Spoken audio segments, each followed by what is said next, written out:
the whole humanity. The humankind, unfortunately, did not close the year of 2020 with good memories in mind. And due to the challenges and the natural disasters that took place last year, our country and the globe left the year by paying heavy prices. However, we welcomed 2021 with a good start. On the strong infrastructure we established in the previous years, we were marching towards our targets decisively. And when the coronavirus did spread over our country, we prepared ourselves for this new situation. And our already strong healthcare system and infrastructure was further solidified, strengthened, and we have provided many financial cash assistance and incentive programs for the sections of the society impacted by the virus the most. And in the first quarter of the year, we achieved a 4.5% of growth. If it had not been for the pandemic in March, this figure could have been 1 or 1.5 points higher. And in the second quarter of the year, the impact of the coronavirus was felt more strongly, both in the world and in our country. And our country did shrink. The economy did shrink by 9.9% in the second quarter of the year, a lower figure compared to the average of the world. But we still managed to preserve the resistance of our system and economy. Starting as of June, the normalization steps we've taken brought us to a quick recovery. And our industrial production grew by 30%, and retail sales volume grew by 25%. In the same period, the industrial capacity usage increased by 10 points and increased from 63% up to 73%. Considering the totality of construction industry and other fields, the turnover increase registered on a year-on-year basis in the same period of the year has been 36% of increase. As of June, we have seen a great stimulus, especially in the field of automotive industry. On a year-on-year basis, the automotive industry grew by 61%, and the total number of vehicles sold neared the figure of 730,000. This goes the same for the house sales, and the number of houses, apartments sold increased up to 1.4 million. This positive atmosphere, of course, was reflected on our economy overall. In the third quarter of the year, our economy was the fastest growing economy in the world with a growth rate of 6.7%. God willing, we started the last quarter of the year very positively. In October, our industrialists registered the highest volume of production, and our capacity usage stood at a figure of 76%. When it comes to manufacturing industry procurement index, the index was registered at 50%, which is over the threshold figure, and our risk premiums fell below 300. When it comes to our stock exchange, the investors did register an income of 29%, and our stock exchange was one of the most efficient, productive of the world. And our stock exchange index again did break a record in the last quarter of the year and registered a growth of 4.3%.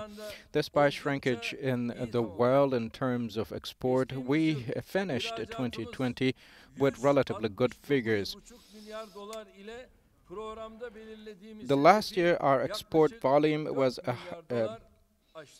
169 billion, which was 4 billion higher than our targets. And again, in 2020, we, I believe, have exceeded the target figures of growth for the year overall, which is 3%, 3.3%.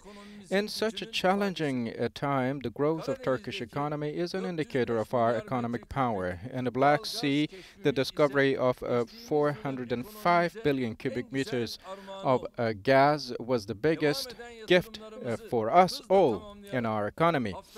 Completing the remaining construction works for the projects, we inaugurated many very rapidly and put them to public use, from communication to defense industry, from agriculture to industry. We have been working and walking towards our targets and achieving our goals for development.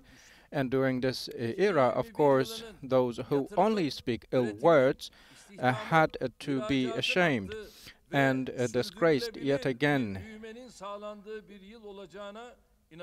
I believe 2021 will be a year during which we will register growth and further development. We will restore trust and more employment and investment atmosphere and prepare ourselves for the year. Price stability and again reforms on which we have been working on for a while will be of our priorities for this year. My great nation, despite all the attacks and all the challenges Turkey endures, we still see and observe that new traps are laid in front of us. One of them is based on irrational grounds, which is a trial to create political chaos.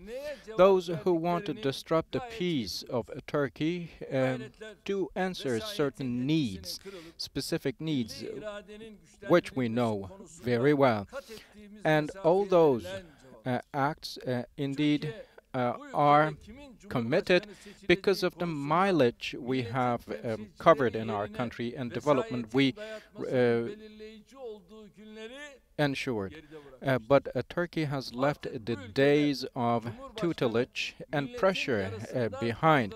And in this country, the president is now elected by the direct will of more than 50% of the country.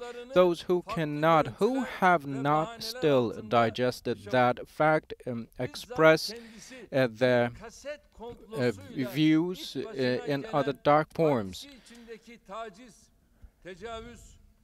ignoring harassment, assault, or theft incidents in his own party. The so-called chairperson of the opposition party exactly have problems himself with the nation, with the national will.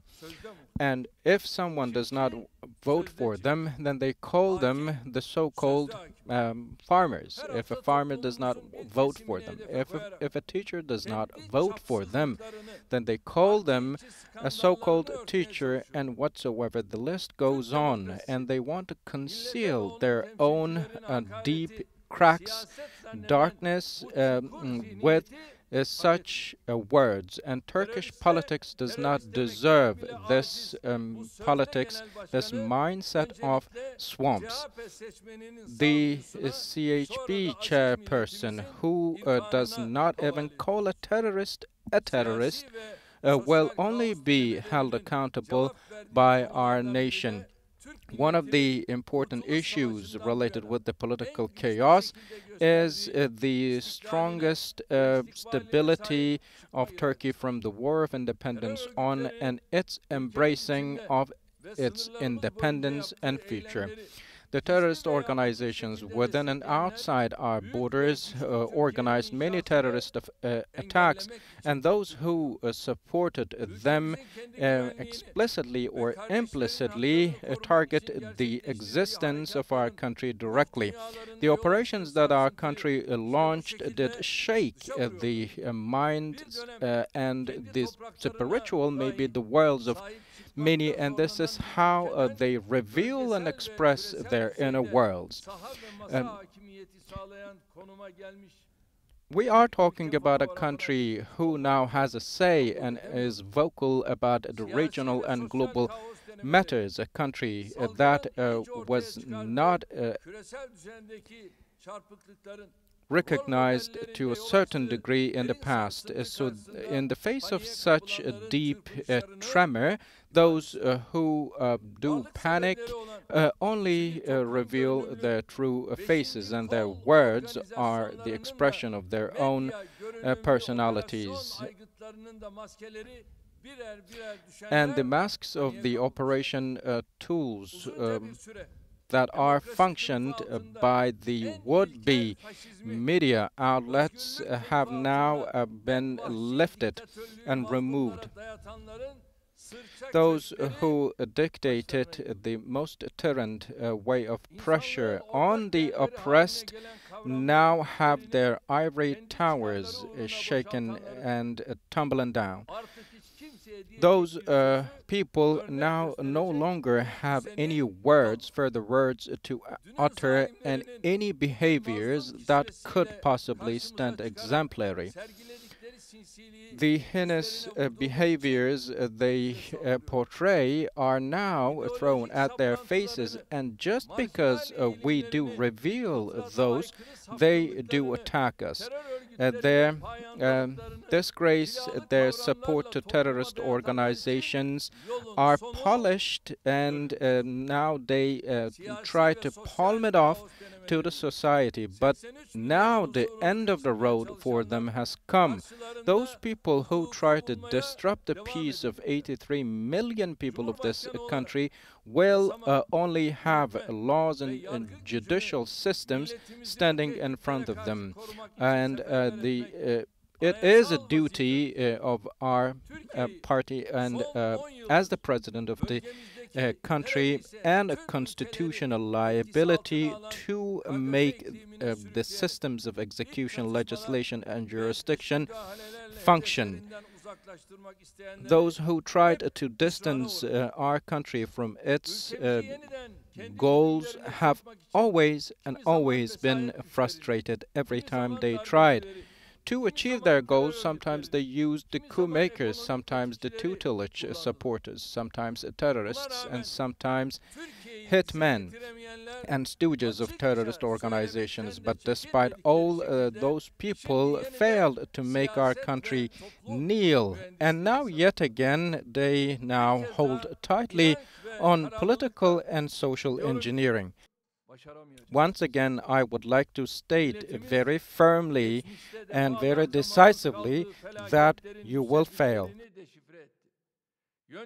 Our nation has revealed those people responsible for the darkness of our country. Our nation has decoded their intentions, understood their real thoughts. As long as our nation acts together, and as long as our nation makes the national will prevail, and as long as our nation holds tightly and embraces its independence, nothing will be able to stand in front of us. No scenario portrayed, displayed before in tutelage will have a place in our future. And some remnants of old Turkey now set their hopes on possible disasters that might come Turkey's way. But this is only going to be a disappointment for them. No matter how hard they try, they will not be able to stop Turkey from accomplishing its 2023 goals. No matter how hard they endeavor, they will not be able to stop the re-rising of this fire burning in the hearts of our people for the love of our nation. No matter how hard they try, they will not prevent Turkey from reclaiming its deserved position in the politics and economy of the world.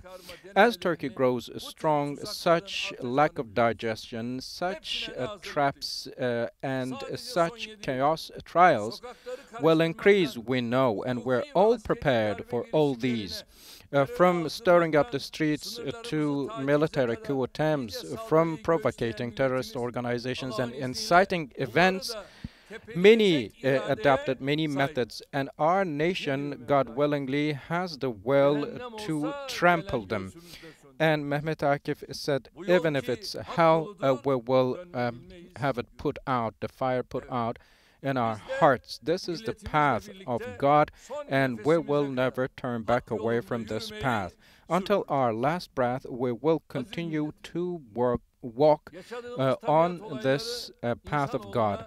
My great nation, the natural disasters we have experienced actually are the manifestations that God tells us all the items and blessings in the world are only entrusted in us, but not for us to abuse them as we wish.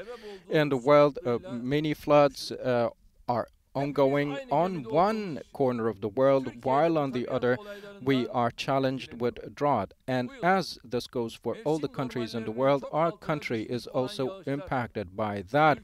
This year the precipitation rates fell under the average figures of the season, and it of course makes us face challenges. And on the other hand, sometimes we're faced with heavy rainfall that leads to floods, and in some of our dams we see the level of water restored is way below than the average figures, and in the face of such a threat of drought that can only be possibly seen in a century, we should take precautions from daily usage of water to agricultural irrigation. We have to act in an understanding that puts saving and conscious consumption into the core. Other than dams and lakes, artificial lakes, we attach importance to the irrigation facilities, and we have also started building and projecting for underground dams. Many dams, more than 500, and more than 260 potable water facilities were constructed. The irrigated area now is 6.9, is going to be 6.9 billion hectares as we plan. This goes the same for our investments in potable water, and we plan to increase the total potable water capacity up to 4.8 billion cubic meters. And the DG of State Hydraulic Works budget will be it has been increased by 2.5 folds. This way, our water resources will be most efficiently used both in drinking water systems and as well for irrigational and agricultural purposes.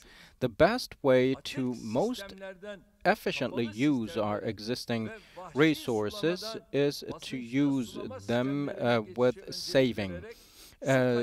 By attaching priority to pressurized irrigational systems, we will reduce extra usage and go for saving. This goes the same for potable water. By way of adapting the right methods and well-recognized systems, we believe we will reduce our consumption. One other subject is energy efficiency. Energy is the basic infrastructure for sustainable growth. In supply of energy, if we fail to accomplish our objectives, all our other movements will only fail. That's why, on one hand, we do commission many investment projects. On the other, we continue to work further in our investments, and our total installed power, thanks to our investments, increased from 32,000 megawatts to 96,000 megawatts, and domestic and renewable energy generation sources and investments have also been very productively made. We did it. Our government did that. The installed power commissioned only last year is of 4.9 thousand megawatts capacity, 80% of which are based on renewable resources. And in terms of natural gas, about which we are foreign dependent mostly, we have started many projects to come. Therefore, we will look into our future with more confidence. The National Energy Productivity Action Plan will help us save 24,000 tons of oil, and in energy consumption we will register a saving rate of 14%, and over the last years we have achieved a saving of almost $1 billion for both public homes and buildings and other public areas. We have made a lot of progress, and our investments in the field of energy will exceed the figure of $30 billion, and we are working with all in our power to bring our energy capacity higher. And one important thing is our gold production. 42 tons was the amount of the production made last year, which is the highest of its time. And it will translate into our economy as direct a positive contribution. And our target is to increase the production of gold in our country up to 100 tons in the upcoming years, one of the most important investment tools of the world. During our presidential meeting today, presidential cabinet meeting today, of course, we talked about coronavirus pandemic. Thanks to the measures we have taken, we have managed to curb the spread of the virus notably. Parallel to the decreasing number of cases and fatalities, we observe that the load on our healthcare system is now much lighter. To preserve what we have achieved and gained so far, and to do even better, we have to continue to abide by the rules of the pandemic, primarily starting with our healthcare professionals and teachers and shop owners, craftsmen. We know that many citizens are faced with many difficulties, but until we find a decisive solution to this pandemic, we have to continue our lives with those measures. And we always reiterate the importance of three basic rules for this pandemic: wearing masks, watching social distancing, and also paying attention to personal hygiene and cleanliness. Thanks to the measures, the number of cases and fatalities now has decreased, but we will flex up the measures introduced. But it is important to still continue to be prudent enough. And one important issue about the pandemic is the vaccine-related studies. Turkey is keeping a close track on the developments related with vaccines across the world and is also engaged in activities and efforts to produce its own vaccine. As you know, a Chinese origin vaccine has now been brought to our country. Primarily 3 million doses of vaccine has now been delivered to our country. We also have made an agreement about a German origin vaccine, but the talks are still ongoing and the final decisions haven't been fully made yet. And we are following the developments regarding the Russian and the British vaccines. For the vaccines that are delivered to our country to be administered, as soon as the testing process is over, it will be put in practice and put into public use immediately. And I believe, Mr. Minister, we will start that by the next weekend. And Mr. Minister here says maybe Thursday or Friday. So maybe on Thursday or on Friday, our campaign will start to vaccinate people in line with the agenda we have set.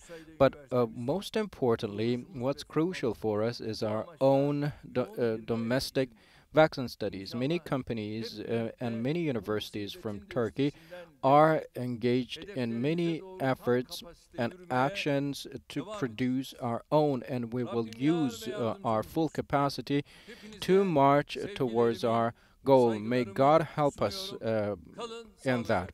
I would like to thank you all very much, convey my love and respect. Thank you. Stay in health.